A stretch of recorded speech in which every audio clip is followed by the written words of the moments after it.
नमस्कार मित्रांनो, तुम्हा सगळ्यांचे स्वागत आहे. तर मित्रांनो, आजचा आपला व्हिडिओ हा शासनाने दुप्पट केलेल्या प्रमाणपत्रांच्या दरावर आधारित आहे. तर महाराष्ट्र लोकसेवा अधिनियम अंतर्गत अधिसूचित असलेल्या व महसूल विभागामार्फत शेतकरी व विद्यार्थ्यांना देण्यात येणाऱ्या प्रमाणपत्रांचे दर शासनाने दुप्पट वाढवले आहेत. ते रद्द करण्यात यावे अशी मागणी अखिल भारतीय ग्राहक पंचायत विदर्भ प्रांतातर्फे करण्यात आली आहे.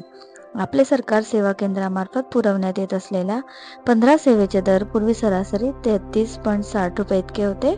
फक्त जातीचा दाखला, प्रतिज्ञापत्र 57.20 रुपये एवढ्या शुल्कात मिळत होते.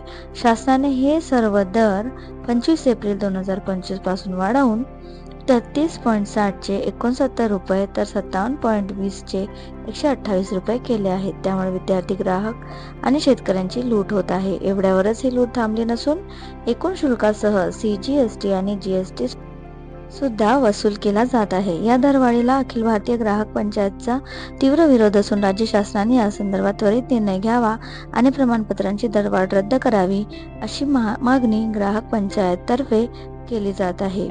प्रमाणपत्र तयार करणारे सेतू केंद्र सरकारने ठरवून दिलेल्या दरापेक्षा जास्त पैसे घेतात आणि शहरापेक्षा ग्रामीण भागात जास्त लूटमार होते.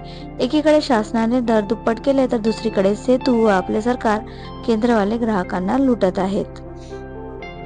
या आठवड्यात विद्यार्थ्यांना शाळा महाविद्यालयात प्रवेश घ्यावा लागणार आहे आणि शेतकऱ्यांना सुद्धा विविध प्रकारच्या प्रमाणपत्राची गरज याच काळात आहे.